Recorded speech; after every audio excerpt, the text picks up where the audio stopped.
suis Melissa Silveira, la réalisatrice de Diego, et je viens présenter mon film au Cannes Bière Film Festival à Marseille. Et moi, je suis Valentine Dubus-Ventura et je suis la chef décoratrice de Diego. Donc c'est, ton premier court-métrage que tu as réalisé, qui a été montré pour la première fois, cet été, 2025, et il y a un message à la fin du film, qui dit, «Pour mon frère, Diego, ce film c'est aussi le tien, sois fier et sois libre». C'est une histoire, personnelle avant tout, j'imagine? Oui, oui, je me suis inspirée d'un épisode que ma famille et moi on a vécu. Mon frère s'appelle Diego, comme le film. C'était important de garder son nom, je voulais qu'il sache que je parle de lui. Comme Diego, dans le film, il est porteur de handicap. Et, comme dans le film, il est attiré par les hommes, mais la culture dans laquelle on a grandi fait que c'est pas accepté. Et du coup, j'avais pas trouvé d'autre moyen de parler à mon père que d'en faire un film. OK, donc c'est une manière de t'adresser à ton père aussi, ce film? En partie, en partie. Après ça a libéré plein d'autres choses, mais c'est vrai que c'était un des moteurs, de l'écriture de ce film. Justement, cette impulsion de vouloir réaliser ce film, elle vient de quand et d'où? Et c'est quand que tu as commencé à vouloir faire ce film-là, Alors, l'impulsion d'écrire ce film est venue en même temps que l'impulsion de réaliser un film pour la première fois.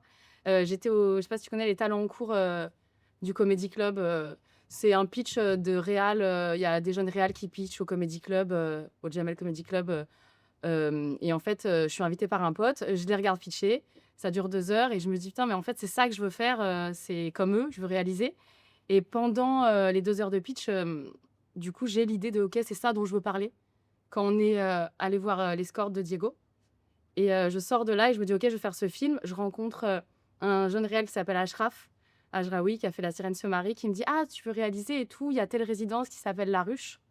Et du coup, il me dit: «Bah, dans 3 semaines, il y a la deadline et tu as 3 semaines pour faire un dossier». J'ai fait un dossier et tout est parti là. OK. Et du coup, vis-à-vis de cette résidence justement de La Ruche, qu'est-ce que dans le processus d'écriture ou de réalisation, je sais pas, qu'est-ce que ça a pu t'apporter, vis-à-vis de ton projet qui était, très personnel? Qu'est-ce que ça a pu m'apporter? Me poser beaucoup de questions sur le rôle de en fait, j'avais les réponses pour Diego, pour, Antonio, mais Vanessa, enfin, par déduction, je parle, c'est un peu moi. Hem, C'était très dur d'aborder le personnage de Vanessa, parce qu'il a fallu que je prenne du recul. Le rôle que j'ai eu dans cette histoire aussi, enfin, c'était compliqué pour moi de répondre à ces questions et du coup, c'est ça que ça m'a apporté peut-être personnellement et dans l'écriture. Je pense que l'important c'est, tu as la réalité, mais tu as la fiction et il faut s'autoriser la fiction et pour ça, il faut, prendre les distances nécessaires et le recul nécessaire et ça, ma tutrice, elle m'a, alors au début, on a beaucoup parlé de ma vie perso et tout et après on s'en est détaché.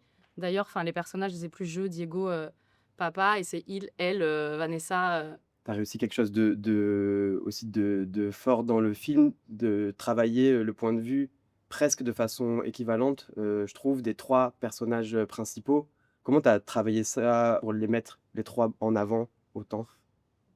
Ah, alors c'était important, tu l'as dit, en fait, c'était important que Antonio ne soit pas, le méchant, père et qu'il ait plusieurs couleurs, en fait, parce que, enfin, il sacrifie sa vie pour s'occuper de son fils et oui, enfin, il est, pas enfin, il est pas, il accepte pas que son fils désire les hommes, mais je voulais pas, tirer le trait du personnage, je voulais pas qu'on le déteste.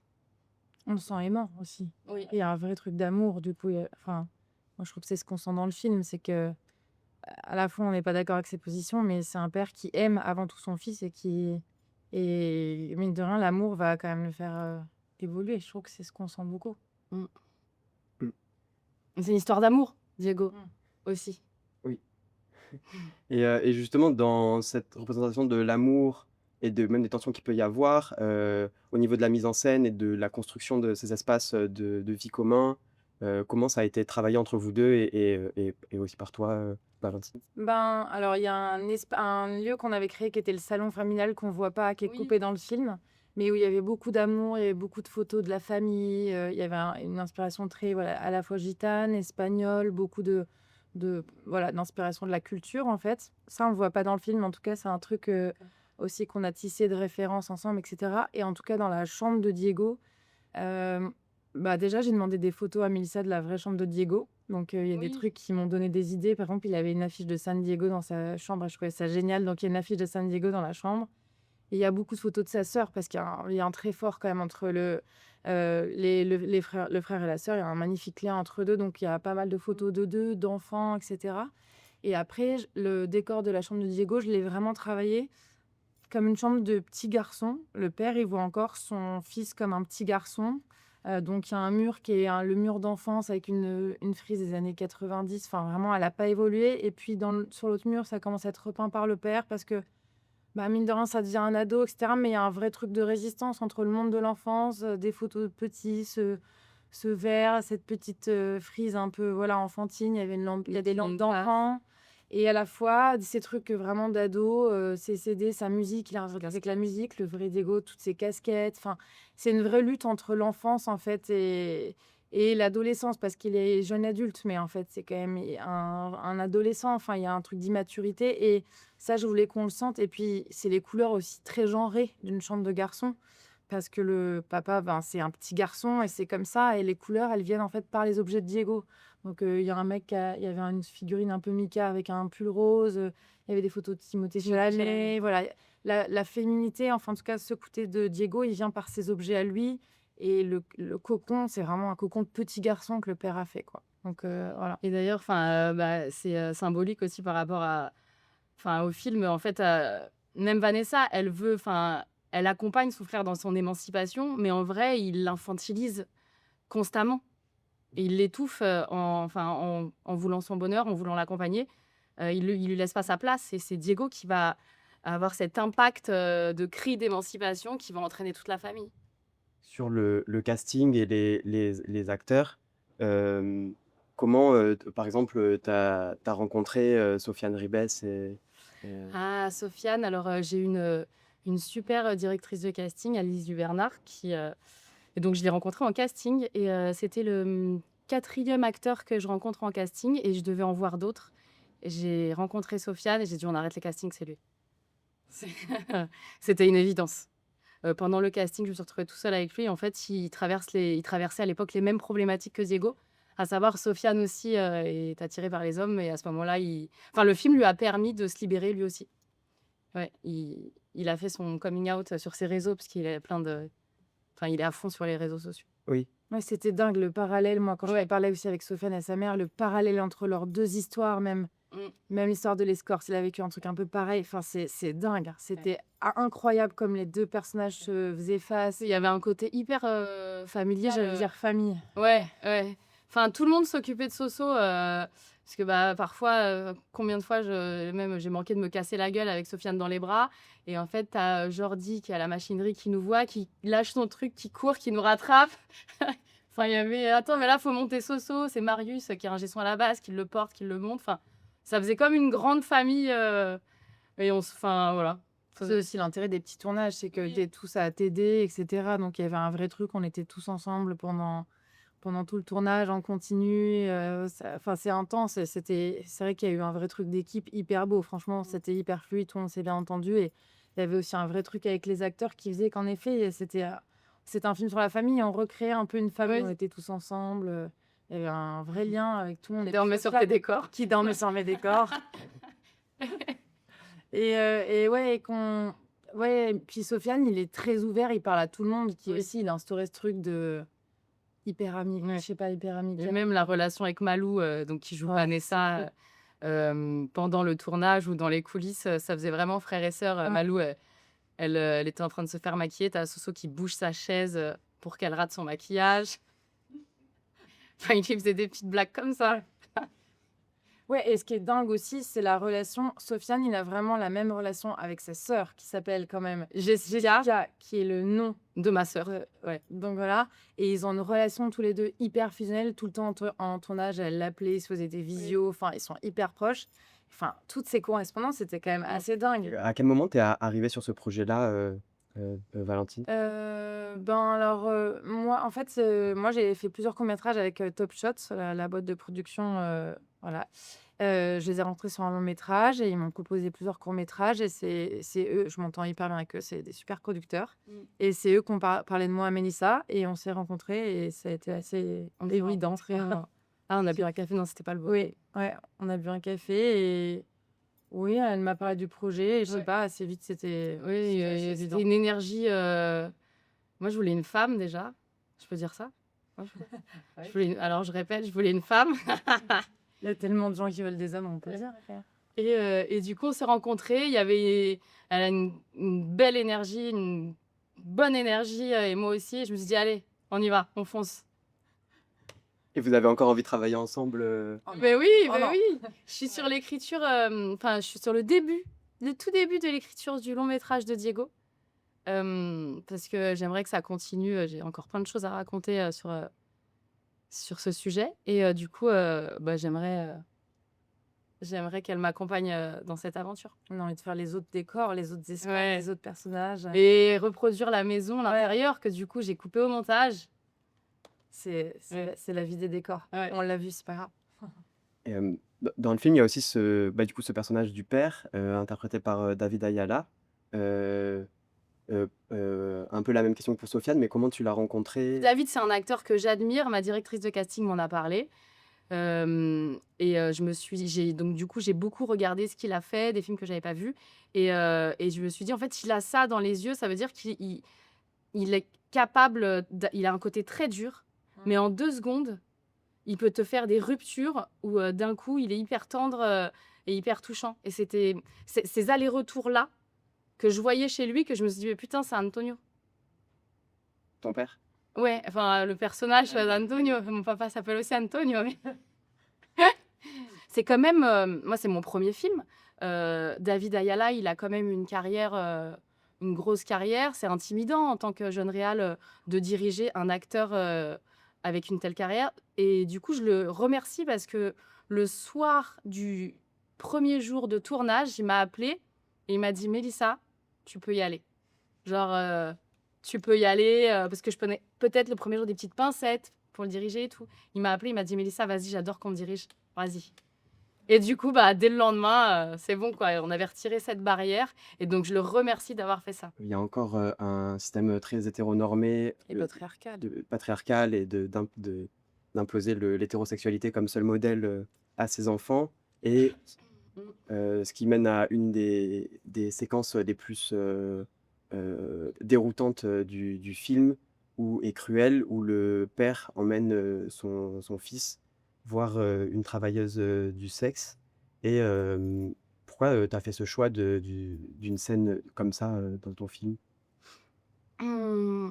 Alors déjà, il faut savoir que oui, c'est cruel, mais en même temps, être dans un corps que tu ne peux pas diriger tout seul, où tu as besoin d'aide pour aller aux toilettes, pour te doucher, pour monter des escaliers, pour marcher, pour tout, c'est cruel. Et en fait, même le choix de la sexualité, du coup, quand tu es pas du tout indépendant, et ben, enfin, Diego, en tout cas, dans le film, il a même pas eu ce choix-là. Enfin, c'est même pas lui qui fait ce choix-là. Et oui, c'est cruel, mais je pense que c'était important que ce le soit. C'est quand même une sacrée injustice. D'être enfermé dans un corps que tu peux pas diriger. Et pour moi, c'était important que ça soit impactant à ce moment-là. Tout le début du film, c'est vrai qu'il y a des moments tendres, c'est une famille qui s'aime, mais c'était important à un moment de foutre une claque, sur la réalité, de ce que c'est, parce que c'est pas toujours, facile en fait, quand soit quand tu es accompagnant, soit quand tu es une personne porteuse de handicap. Et oui, même ses désirs, en fait, il peut même pas, lui-même, faire ce choix-là, surtout avec un père qui prône, une masculinité, plutôt, virile dans cette culture. Il peut pas faire, le choix tout seul, Diego. Donc et le père pense faire ça pour son bien à lui. Enfin, pense, que son fils va devenir un homme comme ça.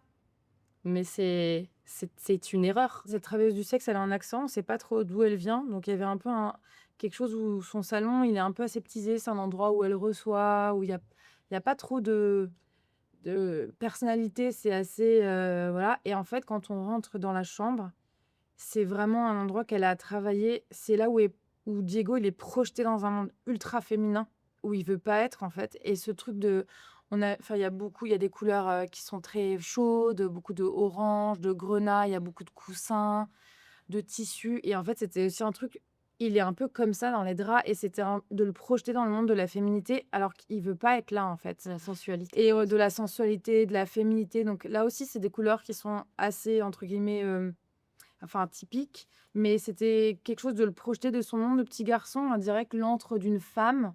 Et il veut pas être là et ça renforce ce truc de malaise où on le voit et on se dit, mais... Enfin, on voit qu'il est pas à l'aise dans ce monde.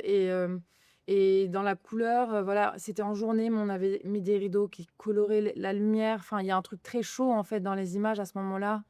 Il y a le paravent en bois derrière et notre idée, c'était aussi que ça soit c'est l'antre de Serena, c'est là où peut-être ses clients, ils lui donnent des cadeaux, où vraiment elle aussi on voulait pas qu'il y ait de misérabilisme et en fait, elle fait ce travail et elle est bien dans son lieu de travail, en fait. Elle a fait un lieu de travail où elle est bien, où elle est heureuse de recevoir ses clients et il y avait un truc positif. On n'avait pas envie d'un truc, Oui, parce que c'est une responsabilité aussi dans un film, la représentation d'une travailleuse du sexe.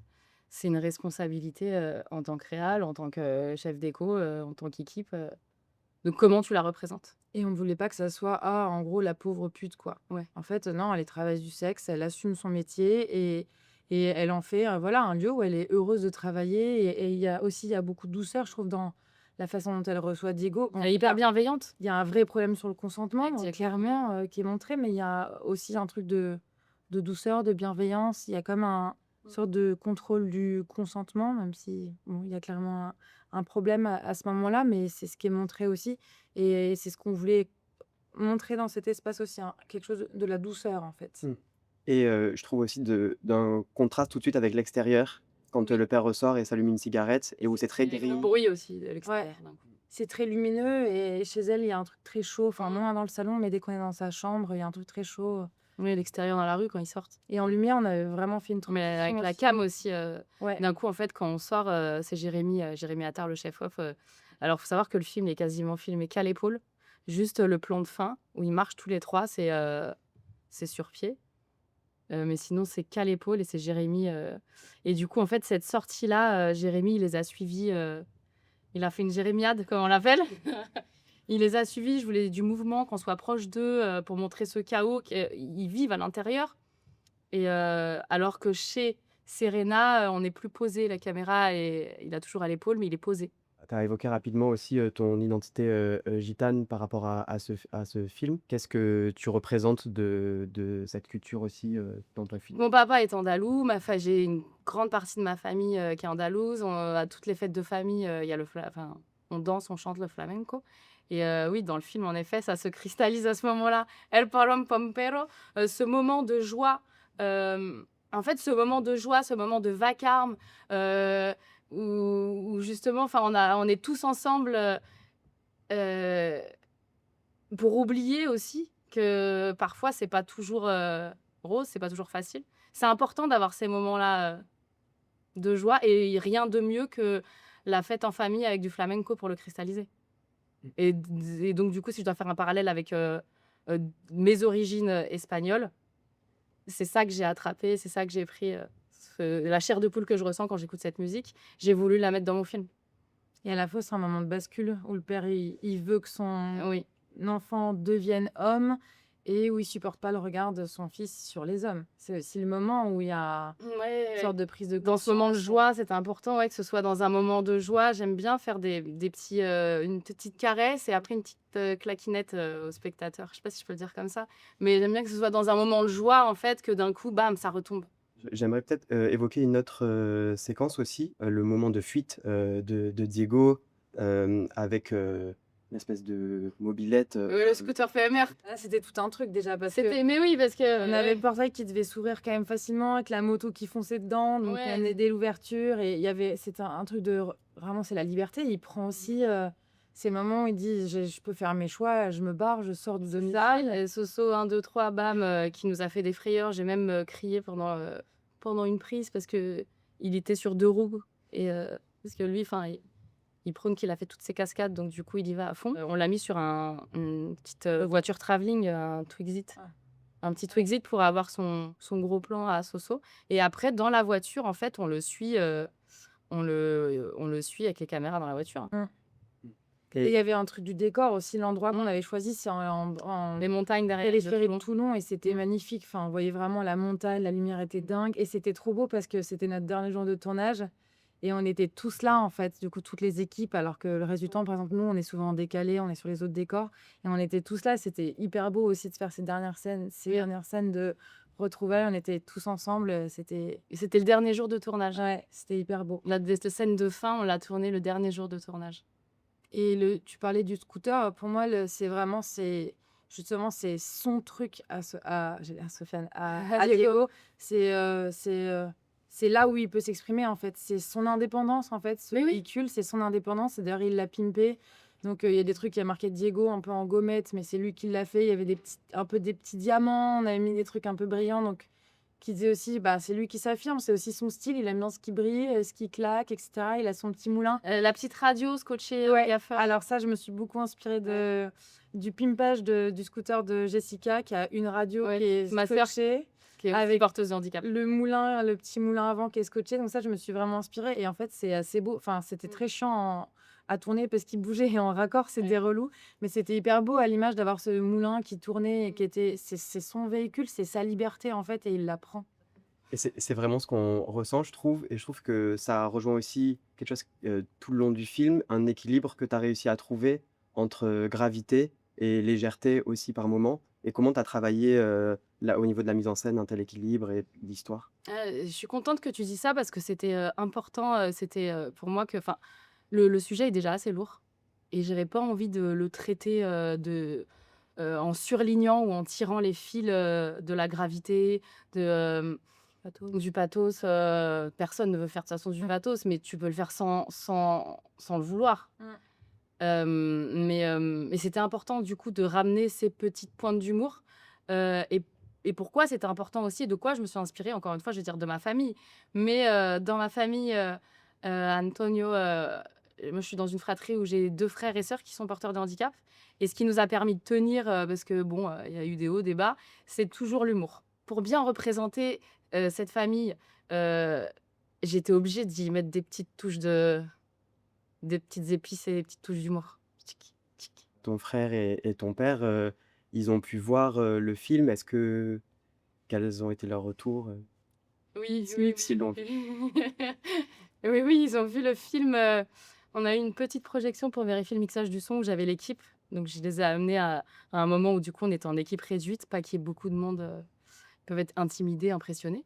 Valentine était là. Je suis derrière eux. Alors moi j'étais très stressée que mon père et Diego voient le film. Mon père, il a pris la parole à la fin du film. Ouais. Il a dit des choses très justes. Il a pris la parole comme ça et Ouais, il s'est mis à parler. il avait les yeux embués quand même. Il a dit il était fier.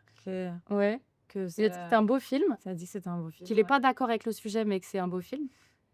Et Diego, il était un peu touché. C'était son intimité d'un coup qui était un peu mise en avant devant des gens. Et du coup, à la sortie du film, je peux le dire ça, du coup, à la sortie... On le dit, c'est On le dit, ouais. On lui a demandé ce qu'il en pensait. Ouais. Et il a fait, fuck le film, fuck le film, fuck le film. Il l'avait pas aimé. Ouais, non. Mais maintenant, ça va mieux. En fait, du coup, ça m'a permis depuis... Ça l'a chamboulé, en vrai. C'est ça aussi qui Ouais. est fort. C'est que ça lui a fait Ça un l'a truc. chamboulé fortement, ouais. Et du coup, j'en parle avec mon frère depuis... je vois tous les week-ends quasiment, on en parle. Et ça fait son chemin. Parce qu'en fait, contrairement au film, même Diego, il est complètement dans l'empreinte de la culture et de ce que mon père lui dicte. Donc du coup, il a honte. Il lutte contre lui-même. Oui, il lutte contre lui-même. Il a honte de ressentir ces désirs-là. Et donc du coup, il fait son chemin, j'espère. Comme le film va faire son chemin, il va le faire en même temps, je sais pas. Mmh. Et tu disais tout à l'heure, oui, que tu travailles sur la suite et sur l'adaptation de Diego en long métrage. Heu, Ça a été quoi le parcours depuis la fin de ce court métrage et su Alors, la fin de ce court-métrage, c'était il y a pas si longtemps que ça, parce qu'on a terminé la post-prod du film, tout ça, en fin juillet. Donc du coup, après, on l'a présenté au festival de Jindou, quelques semaines après, là où tout a commencé avec La Ruche, la résidence de La Ruche. Et aujourd'hui, c'est la 2e fois et c'est le 1er festival pour Diego et c'est la 2e fois qu'il sera projeté à Marseille, en plus. c'est pas très loin de là où on a tourné, c'est cool. Et du coup, je me suis tout de suite remise, sur l'écriture, de la version d'un long métrage, donc en vrai, qu'est-ce qui s'est passé depuis? En fait, ça s'enchaîne en vrai là. Je viens de le terminer, on commence les festivals et je commence l'écriture, Et toi, Valentine, est-ce que tu as travaillé sur des nouvelles choses depuis ou est-ce que tu as des nouveaux projets? Ben, moi, j'ai été pas mal aussi en festival. J'ai fait 3 cours, à la suite, qui ont été pas mal sélectionnés, donc on est un peu dans ce moment des festivals avec les projections et cetera, donc ça, c'est cool. Et ouais, j'ai des projets, mais pareil, qui sont pas validés, mais moi, je suis un peu au début de ma carrière de chef déco. Justement, je bosse plutôt sur des longs métrages où je suis première assistante normalement et j'avais envie de passer chef déco et c'est aussi pour ça que je suis passée par le format du cours. C'est aussi un truc de formation et de pouvoir, montrer ce que tu as, ce que tu fais et cetera, donc je suis un peu, voilà, dans le début et j'espère que ça va continuer. Merci. mais merci à toi. Alors si ça va, on n'a pas dit j'ai pas dit trop de conneries?